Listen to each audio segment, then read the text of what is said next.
Hello সবাইকে, সবাই কেমন আছো? সকালবেলার ব্রেকফাস্টটা আমাদের জন্য করেছিলাম চিড়ের পোলাও। ছোটোকেও দিয়েছি, ছোটো সকালবেলা খাওয়া দাওয়া হয়ে গেছে। ছোটো যেহেতু ঘুমাচ্ছে সেই জন্য সেই সুযোগ এটা করে নিলাম। আবার ছোটোকে খেতেও বসিয়ে দিচ্ছি এইদিকে, ছোটো ঘুম থেকে উঠে হয়ে গেছে।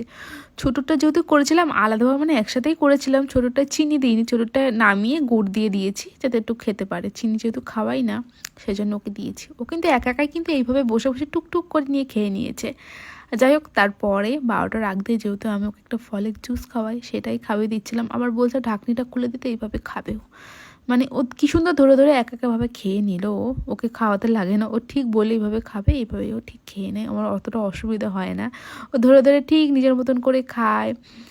তো এদিকে ছোটোর জন্য সবজি কাটছি, স্যুপ করব, ডাটা স্যুপ করব, সেটাই আর কি ঝটপট করে কেটে নিচ্ছি। এই জন্য ওদিকে সবজি বসিয়ে দেবো। আর যেহেতু রাতের বেলা আজকে করেছিলাম চিকেন, দুপুরবেলার জন্য তেমন কিছু রান্না করিনি, একদম পাতলা ঝোল করেছিলাম চিকেন, আর সাথে ভাত ছিল। আর তোমাদের ভিডিওটা কেমন লাগলো জানিয়ে, সবাই ভালো থেকো।